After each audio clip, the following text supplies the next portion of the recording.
Pada pertemuan yang lalu sudah saya jelaskan bahwa hidup selalu berakhir dengan kematian. Apabila datang kematian menimpa seseorang, datanglah kiamat baginya. Itu yang disebut dengan kiamat kecil. Hakikatnya mati adalah perpindahan dari kehidupan di dunia ini menuju kehidupan di alam barzakh. Menunggu kita di alam barzakh sampai datangnya saat kiamat. Entah 10 tahun, entah 100 tahun, entah 1000 tahun, hanya Allah saja yang maha tahu. Adapun orang-orang beriman yang melakukan amal kebajikan dalam kehidupan di dunia ini, masa penantian yang lama di alam barzakh buat mereka sebentar saja. Tetapi bagi orang-orang kafir yang ingkar, yang tidak beriman kepada Allah, yang hidup di dunia cuma menumpuk-numpuk dosa, tentu penantian di alam barzakh akan merupakan waktu yang sangat lama. Bukankah dalam kehidupan kita waktu itu memang relatif? Contoh misalnya, bagi pemuda-pemudi yang sedang duduk asyik memadu cinta, waktu 4-5 jam saja rasanya cuma 4-5 menit. Tenggelam oleh keasikan. Tapi buat orang yang berbaring di rumah sakit, meratap di balik-balik apa itu tembok derita kata lagu, di balik dinding-dinding penjara, sehari bagai seminggu, seminggu rasa sebulan, sebulan boleh jadi rasa setahun. Penantian yang sangat lama. Kapan kiamat itu akan datang? Ini rahasia Allah. Jangankan kita yang orang awam, baginda Nabi sendiri tidak diberitahu oleh Allah kapan kiamat itu akan terjadi. Tetapi sungguh pun demikian, banyak hadis-hadis yang menjelaskan ciri atau tanda-tanda datangnya kiamat. Nah, kalau sudah bicara soal tanda kiamat itu ada 2. Pertama yang disebut alamatus sughra, tanda-tanda kecil. Ini waktunya masih ada tenggang. Ada yang dinamakan alamatul kubra, tanda-tanda besar. Artinya kiamat sudah diambang pintu. Apa tanda-tanda kecil dari datangnya hari kiamat itu? Misalnya kata Nabi, apabila ilmu sudah diangkat oleh Allah. Artinya apabila ulama sudah banyak wafat, minat orang belajar agama berkurang, lalu kebodohan nampak merajalela di mana-mana, zina dikerjakan secara terbuka, minuman-minuman keras jadi kebanggaan, itu termasuk di antara tanda-tanda kecil terjadinya hari kiamat. Apalagi misalnya iza waladatil ammatu rabbataha, apabila budak sudah melahirkan tuan. Apa maksudnya? Ada yang mentafsirkan apabila anak sudah bisa membudaki orang tuanya. Orang tua yang melahirkan dia, yang membesarkan dia, demi setelah si anak besar jadi orang berpangkat, bertitel, berharta, berkedudukan, jadilah orang tua itu budaknya. Sehingga sering dibilang kalau orang tua kaya, anak jadi raja. Tapi kalau anak yang kaya, orang tua sering jadi budak. Apalagi munculnya fitnah yang bergelombang, timbul perang antara dua bangsa yang besar, waktu berjalan terasa sangat pendek sekali. Itu merupakan tanda di antara tanda-tanda kiamat. Termasuk di dalamnya sulit membedakan mana laki, mana perempuan. Kan kalau tanda-tanda kayak begini sekarang sudah banyak kita lihat kan. Ulama banyak wafat, penggantinya sulit. Zina dikerjakan berterang-terangan, minuman keras jadi kebanggaan. Banyak anak membudaki orang tuanya, sulit membedakan mana laki, mana perempuan. Kadang-kadang dari belakang kita lihat perempuan bener, begitu kita colek nengok jenggotan.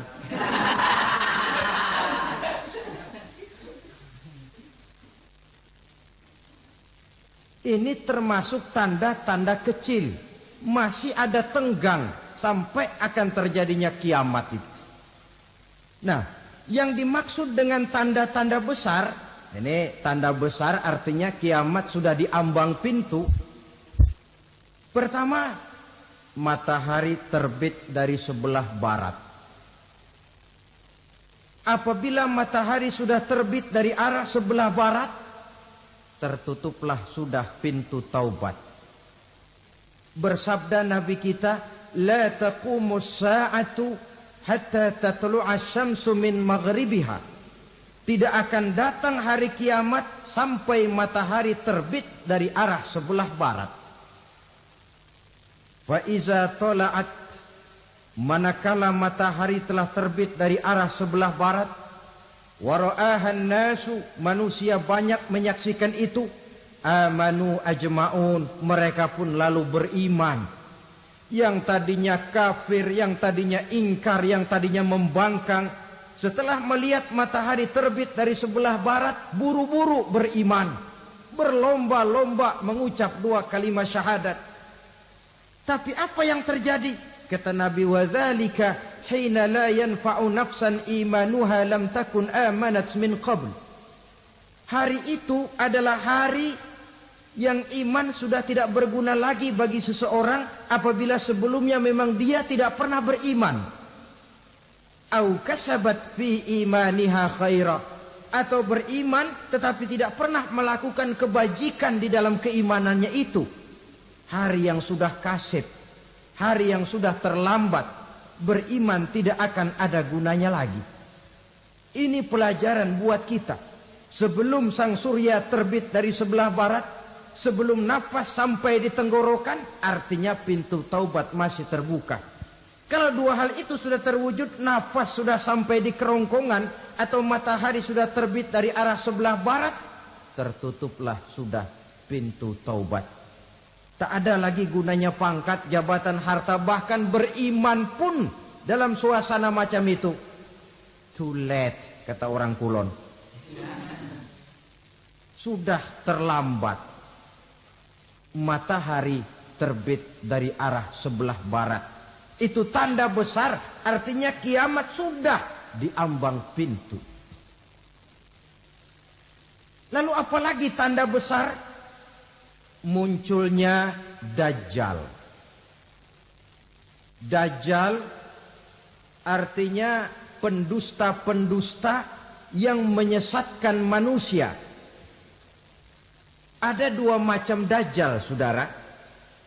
Ada Dajjal kecil. Ini Dajjal kelas teri. Kalau ini sejak zaman Rasulullah sudah ada itu. Tiap zaman ada. Di zaman Rasulullah misalnya ada yang bernama Aswad al-Unsi dari Yaman. Ada yang namanya Musailamah al-Kazzab dari Yamamah. Ada yang namanya Ibnu Sayyad dari Madinah. Ini Dajjal-Dajjal di zaman Rasul. Musailamatul Kazzab memproklamirkan diri jadi nabi dia. Di zaman Rasul masih hidup. Ini Dajjal zaman Nabi. Di zaman sahabat muncul Dajjal-Dajjal. Di zaman kita sekarang ini Dajjal-Dajjal pun gentayangan. Dajjal-Dajjal kelas teri. Kerjanya mendustakan manusia, menyesatkan manusia, memalingkan manusia dari jalan yang benar dan diridhoi oleh Allah Subhanahu wa taala. Adapun yang merupakan tanda besar dari datangnya kiamat, dajjal-dajjal kelas kakap. Pembohong-pembohong besar yang menyesatkan masyarakat manusia berpaling dari jalan Allah mengikuti jalan mereka.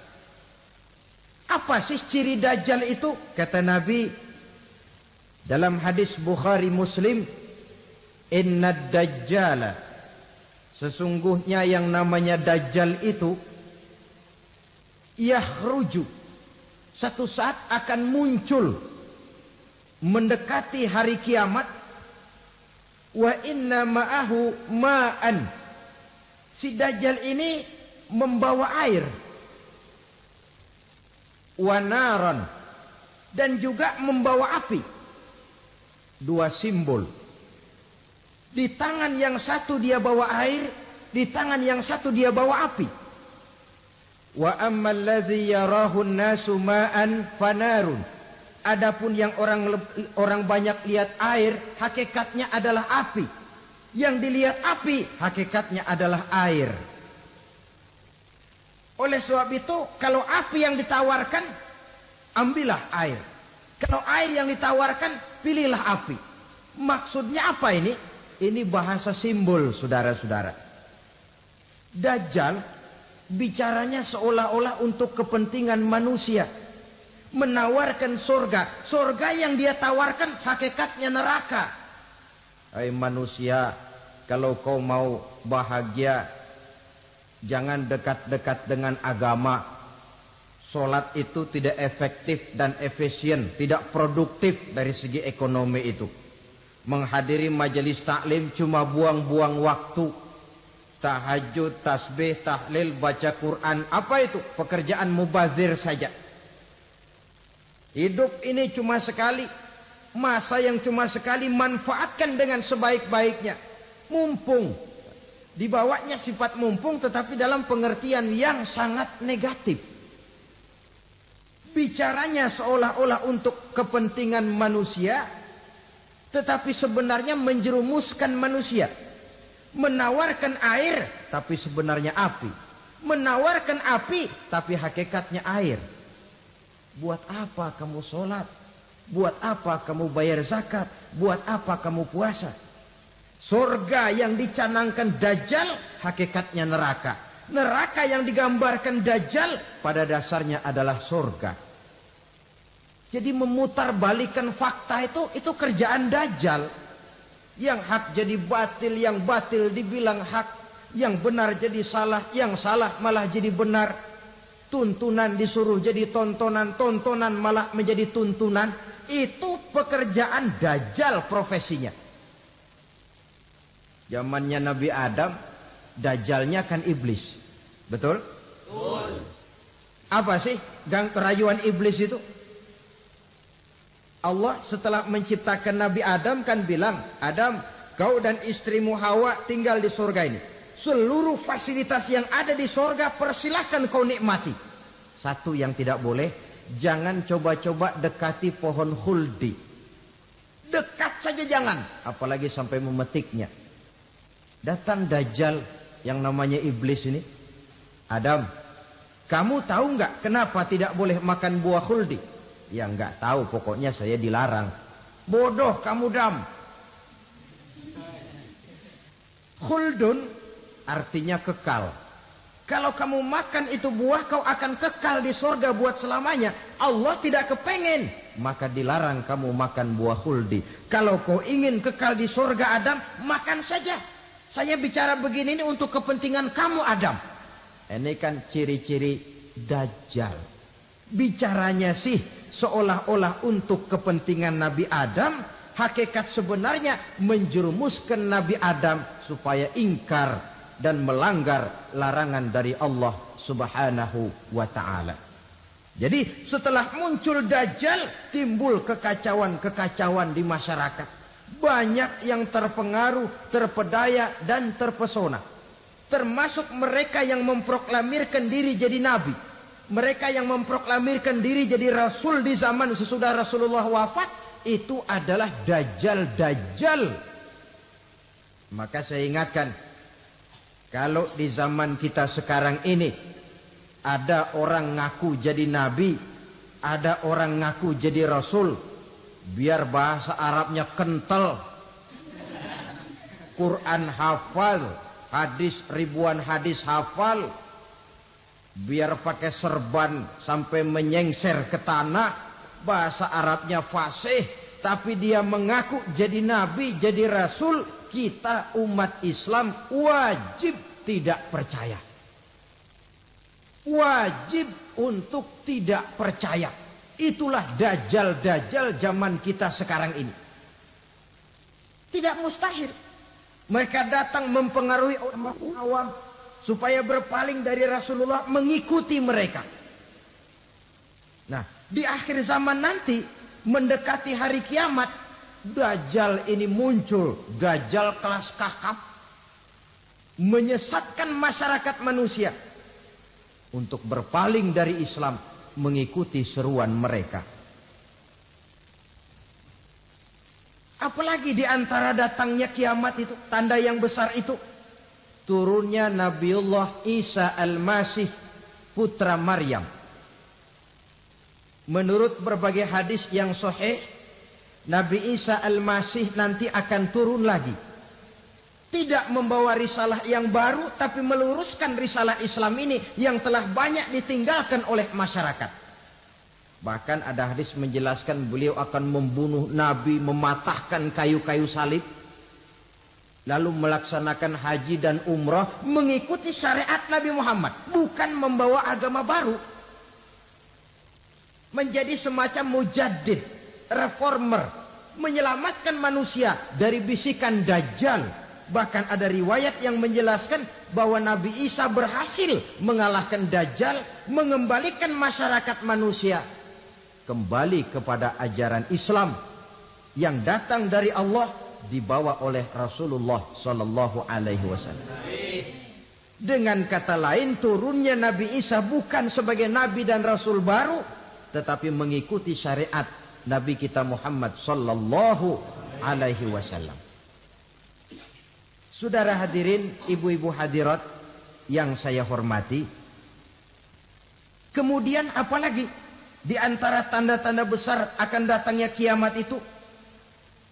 Keluarnya asap atau awan. Kata Nabi, inna min asyrati sa'ah dukhanan yamla'u ma bainal masyriqi wal maghrib.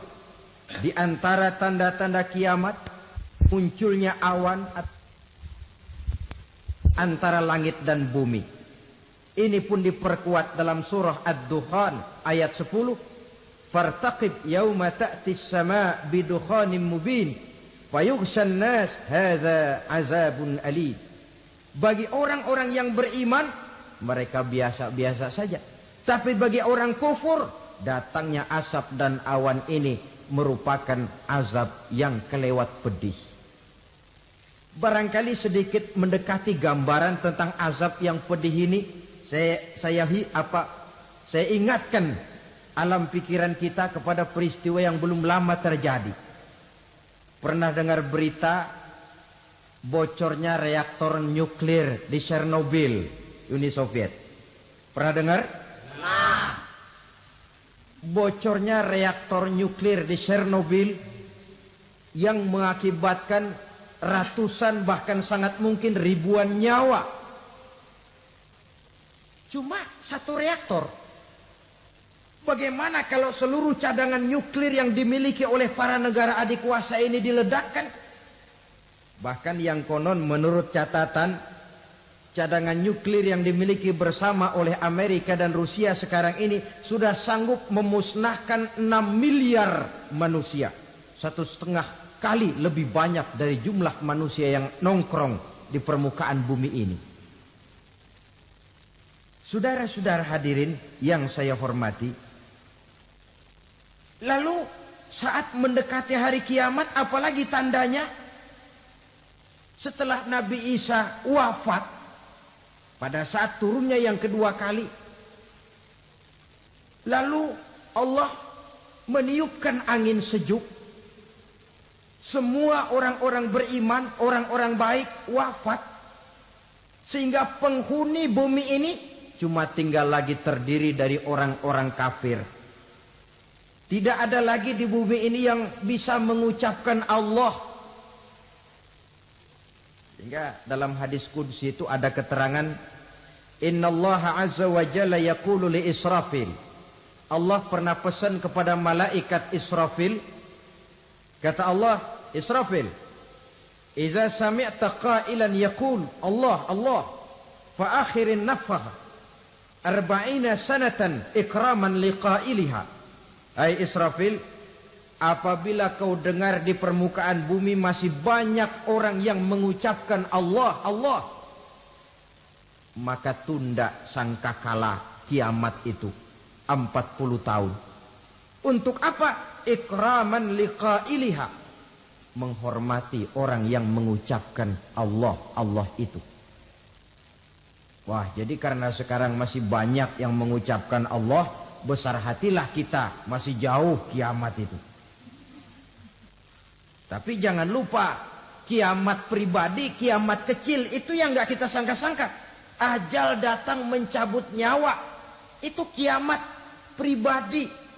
Dan itu yang pasti kita hadapi. Dan itu yang membuat kita tidak boleh bersikap main-main di dalam kehidupan sekarang ini. Saudara hadirin yang saya hormati, tidak ada lagi orang-orang muslim. Seluruh penduduk dunia ini kafir. Lalu terciptalah struktur sosial yang berlandaskan prinsip hidup semau gue. Bakal terjadilah prinsip di mana yang kaya menyantap yang miskin, yang kuat menindas yang lemah. Hidup sudah bagaikan di rimba belantara. Berlaku hukum rimba. Siapa yang kuat dia yang menang. Siapa yang lemah menjadi mangsa. Timbul kekacauan. Maksiat merajalela. Munkarat menjadi-jadi. Sehingga isi bumi ini penuh dengan segala macam perbuatan dosa. Tidak ada perlunya lagi alam diperpanjang temponya. Datang saat yang sudah dijanjikan oleh Allah Azza wa Jalla, maka terjadilah yang disebut kiamat kubra, kiamat besar, kiamat ancur-ancuran. Bagaimana kejadian ini dimulai? Dalam surah Az-Zumar ayat 68, Allah Subhanahu wa taala berfirman, "Wa nufikha fis-suri fasa'iqa man fis samawati wa man fil ardi illa man sya'allahu." Maka manakala ditiuplah sangkakala, terkejutlah seluruh yang ada di langit dan seluruh yang ada di bumi. Bila saat kiamat datang, Allah perintah malaikat Israfil, Israfil, tiup sangkakalamu. Ditiuplah sangkakala oleh malaikat Israfil. Yang akibat daripada tiupan itu, seluruh yang ada di langit, seluruh yang ada di permukaan bumi terkejut. Yang ada di langit siapa? Malaikat kan. Bayangin aja kalau malaikat kaget, apalagi kita. Terkejut seluruh makhluk yang ada di bumi, yang ada di langit mendengar suara sangkakala itu. Bunyinya tidak sanggup kita bayangkan dahsyatnya. Ledakan nuklir, ledakan neutron, belum apa-apa ketimbang bunyi sangkakala malaikat Israfil ini.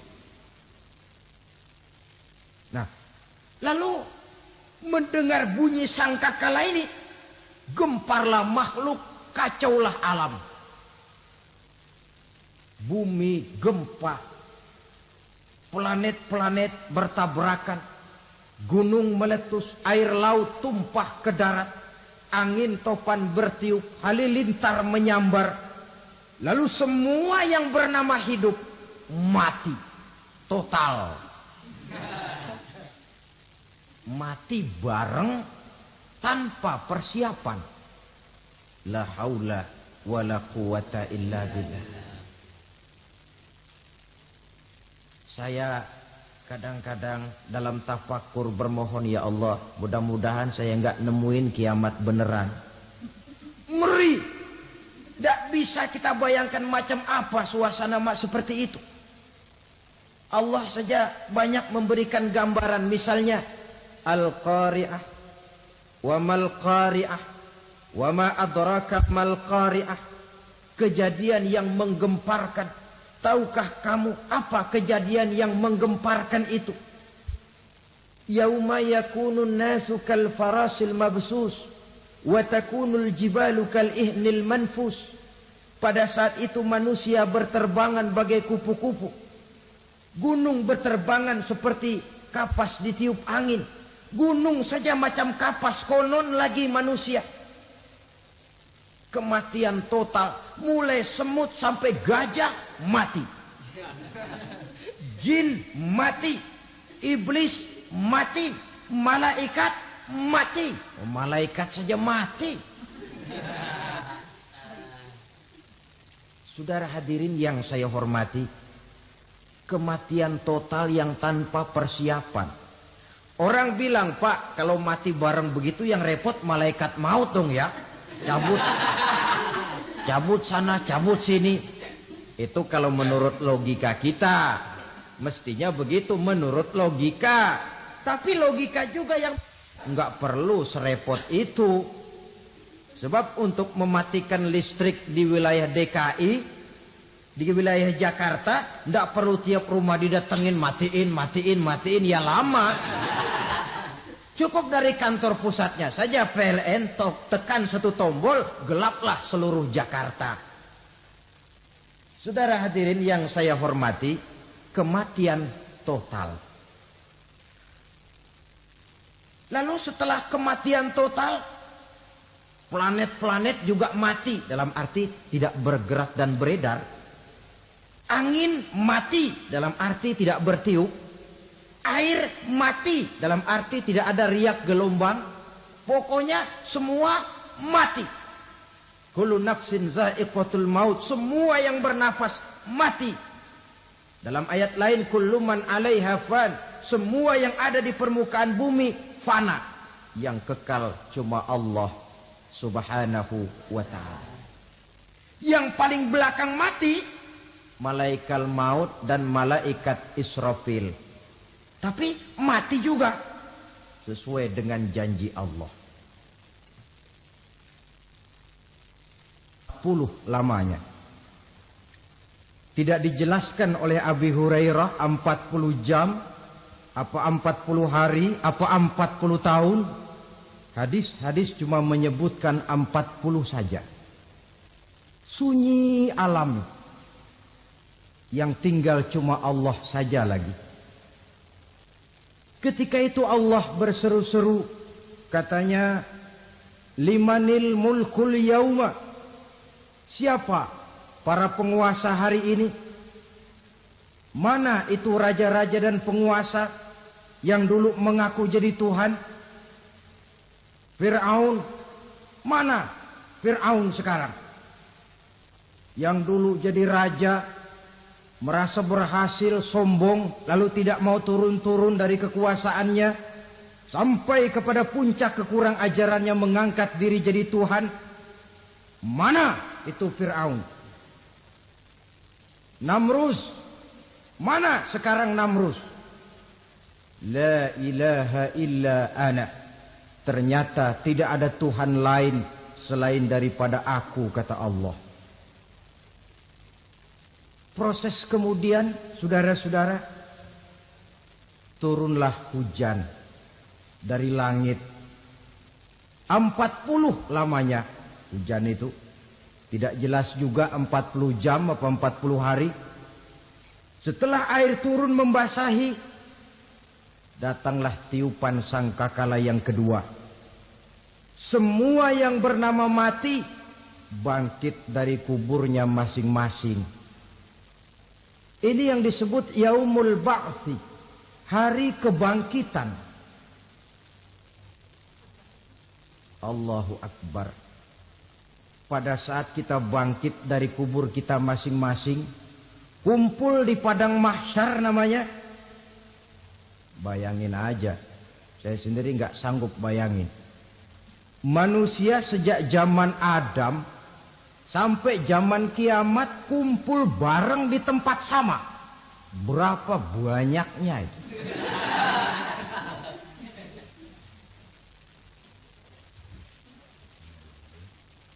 Dan yang luar biasa menurut satu riwayat, pada saat bangkit itu, Masya Allah, roman muka kita berubah.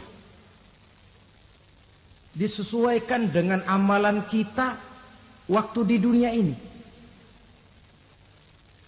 Barang siapa yang waktu di dunia amalannya itu amalan tikus,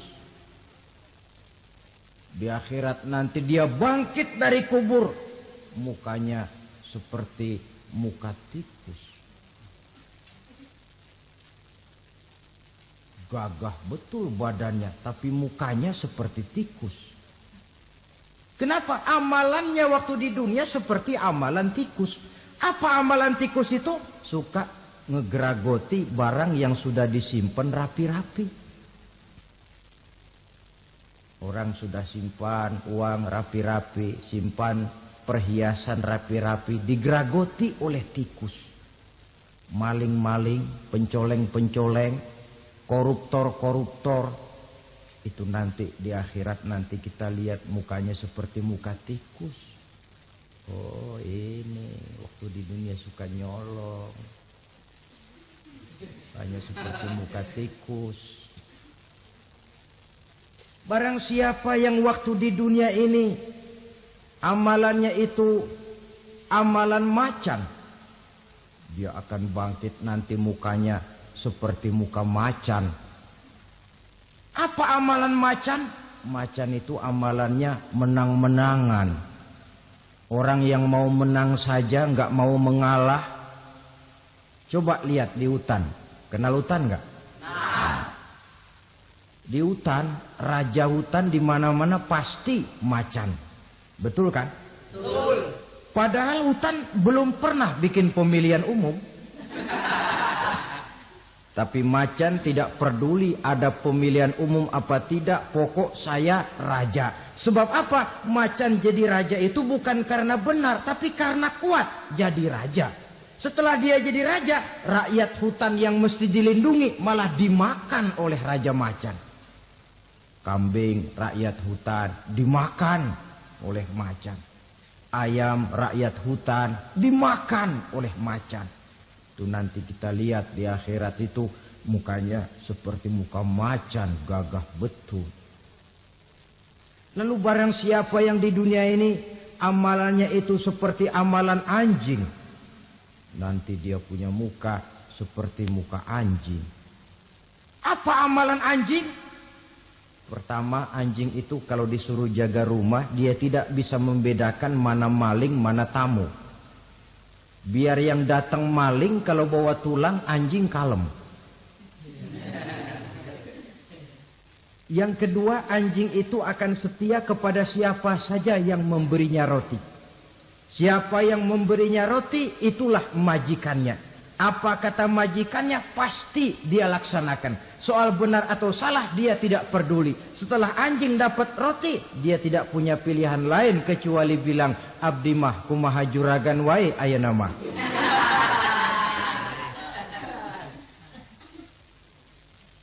Saudara hadirin yang saya hormati, berkumpul di padang mahsyar, tiap orang sibuk dengan persoalannya masing-masing. Matahari waktu itu didekatkan oleh Allah. Panas luar biasa. Ada yang saking panasnya itu mencucurkan peluh keringat sampai sebatas mata kakinya. Ada yang keringatnya sampai sedengkulnya. Ada yang keringatnya sampai sepusatnya. Ada yang keringatnya mengalir sampai sebahunya. Ada yang kelelap oleh keringatnya sendiri. Sementara orang di sampingnya nggak apa-apa. Bergantung lagi amalan dia waktu di dunia ini. Saudara-saudara, sebagian orang dalam kepanikan padang mahsyar berombong-rombong datang mereka menghadap Nabi Adam. Ya Adam, anta abal bashar. Hai Adam, Tuhan adalah bapak moyang manusia. Kami sebentar lagi akan disidang, dimintakan pertanggungan jawab. Tolonglah kami, hai Adam. Kata Nabi Adam, jangankan nolongin sampean, saya sendiri tanggung jawab di hadapan Allah ketika dulu tidak boleh makan khuldi, saya serobot. Sudahlah, urus diri masing-masing saja, nafsi. Begitu kata Nabi Nuh, begitu kata Nabi Ibrahim. Tiap orang bertanggung jawab sendiri-sendiri. Ketika itulah saudara-saudara, nikmatnya menjadi umat Nabi besar Muhammad sallallahu alaihi wasallam. Sebab apa? Walaupun menurut abjad kita ini umat paling belakang, paling belakang kita ini toh, karena Nabi Muhammad adalah Nabi akhir, tapi akan dihisap lebih dulu, lewat di atas sirat lebih dulu, masuk surga lebih dahulu ketimbang umat-umat belakangan. Ketika Rasul mendekati ajal, beliau tanyakan itu kepada malaikat Jibril. Malaikat Jibril berkata, Muhammad jangan khawatir, Allah sudah berjanji, inni haramtul jannata ala sairil anbiya hatta tadkhulaha anta wa haramtuha ala sairil umami hatta tadkhulaha ummatuka. Surga aku haramkan buat seluruh nabi kecuali kalau engkau Muhammad sudah masuk ke dalamnya, dan surga aku haramkan buat seluruh umat kecuali kalau umatmu Muhammad sudah masuk ke dalamnya. Logikanya, walaupun menurut abjad kita umat paling belakang, bakal dihisab paling dulu, lewat di atas sirat paling dulu, masuk surga paling dulu, kalau mampir ke neraka juga paling dulu. Ya resiko. Jangan mau enaknya aja paling dulu. Saudara hadirin yang saya hormati, setelah masa kebangkitan, itu jangan dikira begitu bangkit langsung diperiksa. Masih menunggu menanti ribuan tahun. Perhitungan padang mahsyar. Untuk sampai kepada proses yang disebut yaumul hisab. Hari perhitungan.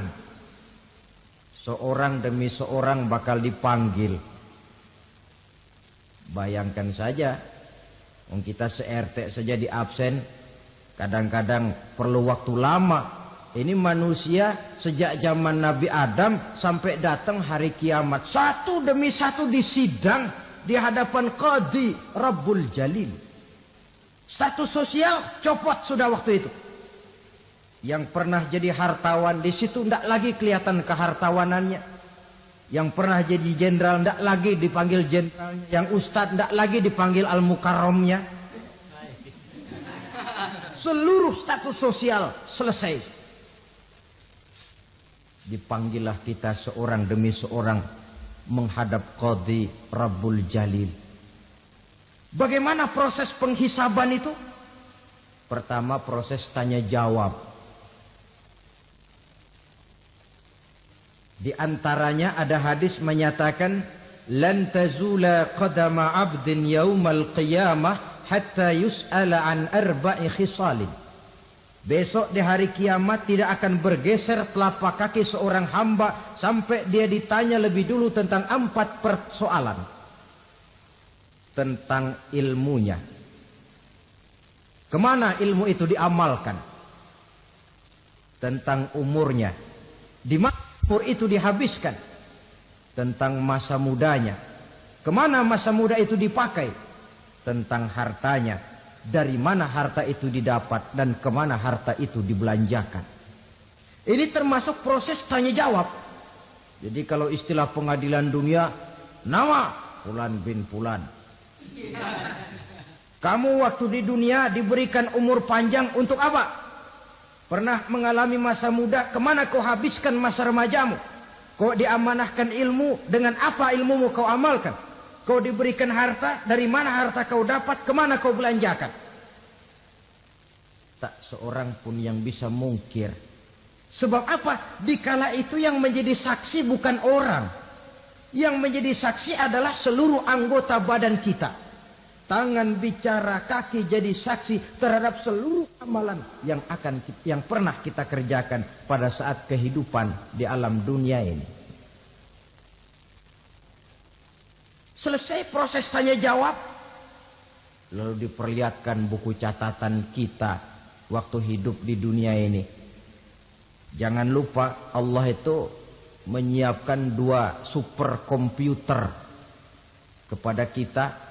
Sebelah ditempelin sebelah kanan, yang sebelah tempelin di sebelah kiri. Komputer itu namanya Raqib dan Atid. 2 malaikat yang apabila baik kita lakukan, refleks saja akan menulis kebajikan kita. Jahat kita kerjakan akan tertulis. Catatan itu nanti diperlihatkan kepada kita.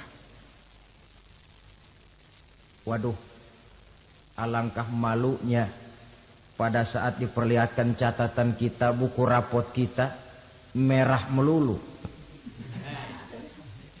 Barangkali diperiksa sambil diomelin, brengsek lo. Buku merah melulu begini bagaimana waktu hidup di dunia? Tidak cukup diperlihatkan buku catatan kehidupan, rekaman kehidupan. Rekaman kehidupan kita secara utuh sejak terlahir sampai ajal datang merenggut nyawa. Barangkali mirip dengan video sekarang ini, di mana terekam dengan baik seluruh kegiatan kita sejak yang sekecil-kecilnya sampai kepada yang sebesar-besarnya. Untuk kemudian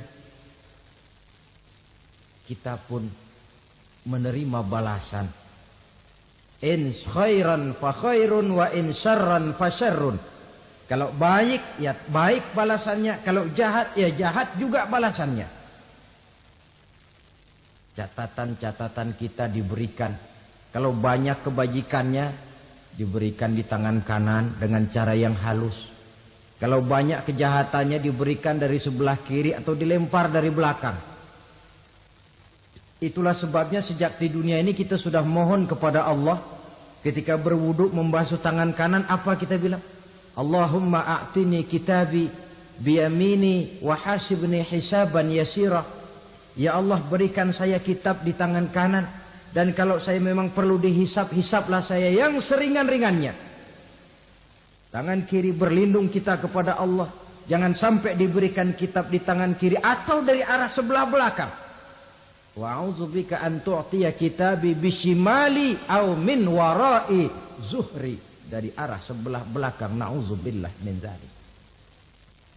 Setelah selesai lewat proses penghisaban, lewat mizan, timbangan, maka yang sudah selesai dihisab itu bergeraklah menuju sirat, jembatan yang terbentang menuju surga melalui neraka. Saudara-saudara, panjangnya perjalanan sirat itu memakan waktu ratusan tahun. Tetapi orang yang lewat di atas sirat pun macam-macam, bergantung amalannya ketika di dunia ini. Ada yang lewat di atas sirat itu kal barkil khatib, seperti kilat yang menyambar, lep, sudah sampai dia di surga. Cepat bukan main. Ada yang lewat di atas sirat itu seperti orang lari-lari. Ada yang lewat di atas sirat itu seperti orang jalan biasa. Ada yang sambil merangkak, ada yang sambil ngesor, ada yang sambil gelayutan. Ada yang selamat sampai ke ujung ke surga, ada yang tergelincir jatuh masuk ke dalam neraka, bergantung amalannya dalam kehidupan di dunia sekarang ini. Tiap kita akan melewati yang namanya sirat ini. Saudara-saudara kaum muslimin yang saya hormati, dengan demikian mereka yang selamat melalui sirat sampai ke terminal akhir surga, Mereka yang ketika dihisap ternyata banyak kejahatannya daripada kebaikannya, mereka singgah di dalam neraka. Nah, adapun orang-orang yang beriman, menurut ayat Quran dan hadis Nabi, itu nanti ada bermacam-macam. Ada orang beriman itu yang dimasukkan surga. Ada orang beriman itu yang dimasukkan ke dalam surga. Ada orang beriman itu yang disebut penduduk surga. Kenapa lain-lain, Pak? Karena waktu di dunia amalannya juga lain-lain. Ada orang beriman yang masuk surga. Ini paling murah tiketnya. Mau masuk surga? Kata Nabi begini, ma min abdin qala la ilaha illallah thumma mata ala dhalik illa dakhalal jannah. Kalau seorang hamba sudah mengucap dua kalimat syahadat, dia yakin dengan kebenaran kalimat itu sampai matinya, orang itu akan masuk surga. Abi Dzar yang waktu itu diajak bicara heran, ya Rasul kok gampang betul? Iya. Walaupun orang itu mencuri, iya. Walaupun orang itu berzina, iya. Biar dia mencuri, biar dia berzina, kalau dia sudah mengucap dua kalimat syahadat, dia yakin dengan kebenaran kalimat itu sampai matinya, itu orang akan masuk surga. Jadi masuk surga cukup dua kalimat syahadat, yakin sampai mati, masuk surga. Itu perkara masuk. Tapi kalau pertanyaannya diterusin, masuknya kapan, Pak? Nah, ini lain lagi urusannya. Sebab ada yang masuknya itu langsung, ada yang mampir dulu. Di sana tempat cuma dua. Kalau tidak surga, neraka. Mau ke surga, tapi mampir dulu. Yang mampirnya jelas di neraka. Kenapa? Dalam hadis qudsi ada riwayat. Nanti itu di akhirat, setelah Allah selesai mengatur penduduk surga masuk surga, yang neraka masuk neraka, Allah berkata kepada malaikat Malik, malaikat Malik, labaik ya Allah.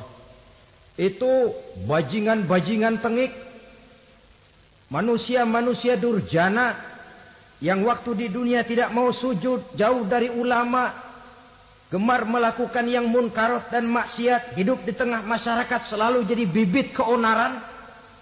Kufur, sudah masuk neraka semua. Sudah ya Allah. Nah, kalau sudah, coba sekarang kamu masuk, Malik. Saya, iya, masuk neraka. Mau apa ya Allah? Kata Allah, akhriju minan nar man kana fi qalbihi misqala habbatin min khardalin min iman. Kau masuk neraka, cari di dalam neraka orang-orang yang ada imannya walaupun kecil sebesar biji zarah, angkat mereka keluar. Masuk malaikat Malik ke neraka, cari orang yang ada imannya, korek-korek. Ya repot, udah pada gosong. Yang ada imannya diangkat ke atas, yang ada imannya diangkat ke atas. Lalu dimandikan di Nahrul Hayat, namanya sungai kehidupan di akhirat nanti. Cakep lagi rupanya, bersih lagi wajahnya, apel di hadapan Allah. Kata Allah, bagaimana Mas? Kapok enggak sampean? Kapok ya Allah. Nah, kalau kapok, idhab fadkhulil jannah. Pergi, masuk surga sana. Berangkat mereka ke surga. Ketemu sama teman-temannya yang udah sampai lebih dulu, yang enggak pakai mampir lagi. Terjadi dialog. Kata teman-temannya yang udah pada nyampe duluan, Mas, iya, emang baru sampai? Saya baru sampai. Memang mampir di mana dulu, Mas? Kita sudah lama sampai di surga. Saudara buka surah Al-Muddatsir ayat 34-35. Ma salakakum fis saqar? Kenapa kamu mampir di neraka Saqar? Qalu lam naku minal musallin. Mereka menjawab, kami mampir di neraka Sakor mas, gara-gara dulunya kami waktu di dunia tidak pernah sholat. Tidak pernah sholat? Tidak pernah. Kan rumahnya dekat masjid. Cuma dekat doang mas. Sholat mah enggak saya. Enggak pernah ngasih makan fakir miskin. Tidak pernah hadir di majelis taklim. Pendeknya tidak pernah melakukan kebajikan. Maka saya pun mampir di neraka Sakor. Untung betul saya punya iman mas sedikit. Waktu hidup di dunia dulu saya pernah mengucap 2 kalimat syahadat. Sekali-kalinya waktu mau kawin. Masya Allah. Untung saja kawin. Kalau nggak kawin polos.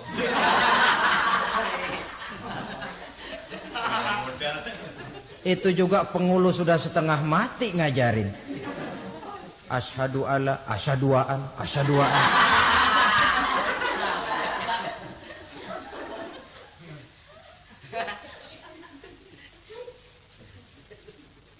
Ini namanya masuk surga. Ada mampir dulu. Ada pula orang mukmin itu yang dimasukkan surga. Namanya dimasukkan kan terima beres. Saya masuk ke rumah, jalan sendiri, cari tempat sendiri. Saya dimasukkan ke dalam rumah, terima beres. Pokok ada di dalam, itu dimasukkan namanya. Nggak pakai mampir. Tapi tentu tiketnya lebih mahal ketimbang yang pertama tadi. Apa kata Allah? Innal ladzina amanu wa 'amilus shalihat la ukaffiranna 'anhum sayyi'atihim wa la udkhilannahum jannah. Sesungguhnya orang-orang yang beriman kemudian beramal soleh, kami hapuskan segala dosa dan kesalahannya, kami masukkan mereka ke dalam surga. Lihat ayatnya. Allah yang memasukkan, kita yang dimasukkan. Tidak pakai transit, tidak usah mampir. Cuma tidak cukup syahadat, tidak cukup amanu, tapi diiringi dengan wa'amilus salih. Iman, amal. Tidak cukup syahadat, lalu dibuktikan dia sholat, dia zakat, puasa, lalu dia melakukan berbagai macam kebajikan. Ini yang menyebabkan dia tidak pakai mampir di tempat yang bernama Sakor. Lalu ada pula orang mukmin itu yang disebut penduduk sorga. Wah, ini sudah VIP ini. Ashabul jannah, penduduk sorga. Siapa mereka? Kata Allah, innal ladzina amanu summa istaqamu fala khaufun 'alaihim wala hum yahzanun ulaika ashabul jannah hum fiha khalidun. Sesungguhnya orang-orang yang beriman lalu istiqamah, tetap dalam melaksanakan perintah Allah, tidak goyah, tidak labil tapi stabil, istiqamah, mereka tidak takut dan tidak bersedih hati. Merekalah penduduk surga. Iman, istiqamah. Tidak punya duit, sembahyang. Banyak duit, sembahyang. Miskin, sembahyang. Kaya, tetap sembahyang. Istiqamah. Kadang orang kalau susah rajin ke masjid, banyak duitnya ngelihat masjid melengos. Waktu miskin hamba Allah, setelah kaya jadi hamba harta. Bergeser, tidak ada nilai istiqomahnya. Saudara-saudara, dengan begitu penduduk neraka itu dua. Ada penduduk permanen, ada penduduk yang semi permanen. Yang semi permanen orang-orang beriman yang mempunyai dosa besar. Mereka masuk ke neraka untuk menerima azab sesuai dengan dosanya. Bila selesai masa azab itu, mereka akan diangkat untuk ditempatkan kembali ke dalam surganya Allah Subhanahu wa ta'ala. Nah, dikala itulah saudara-saudara, ada yang disebut syafaat dari Rasulullah Sallallahu Alaihi Wasallam. Tapi tentu jangan lupa syafaat ini ibarat kain menambal dia. Kita punya kain bolong-bolong sedikit, syafaat yang menambal. Solat kita ada kurang dikit, sedekah kita ada campur riak dikit, amalan kita ada tidak karena Allah dikit. kita berharap syafaat. Jadi biarlah kain masih bolong-bolong, yang penting punya kain. Tapi kalau kainnya tidak ada, yang ditambal apanya? Sholat tidak, puasa tidak, zakat tidak, berharap syafaat saja. Ya, terlalu berlebihan itu. Saudara hadirin yang saya hormati, apabila selesai proses penghisaban, proses penghitungan, maka dikala itulah manusia terbagi dalam dua kelompok besar. Fariqun fil jannah wa fariqun fis sa'ir. Sekelompok orang-orang beruntung yang masuk ke dalam surga, dan sekelompok lagi masuk ke dalam neraka. Akan memakan waktu untuk menceritakan sifat surga dan neraka, tapi insya Allah pada kesempatan pertemuan lain saya sampaikan. Namun sebagai gambaran umum cukuplah saya sampaikan sebuah hadis qudsi. Allah jelaskan, a'dadtu li'ibadiyas salihin ma la 'ainun ra'at wa la uzunun sami'at wa la khatara fi qalbil bashar. Aku sediakan buat hamba-hambaku yang soleh, yang tidak pernah terlihat oleh mata, tidak pernah terdengar oleh telinga, dan belum pernah terdetik dalam hati manusia. Jadi kenikmatan surga belum pernah dilihat mata, belum pernah didengar telinga, belum pernah terdetik dalam hati. Pedihnya azab neraka belum pernah terlihat mata, belum pernah terdengar telinga, belum pernah terdetik dalam hati.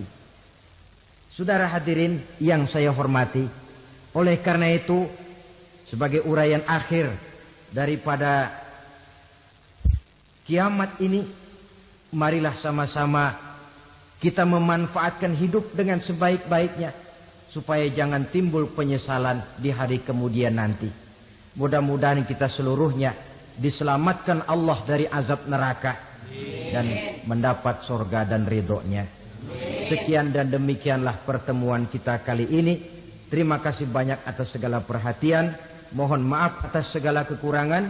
Usikum wa nafsi bitaqwallah. Wassalamualaikum warahmatullahi wabarakatuh. Waalaikumsalam.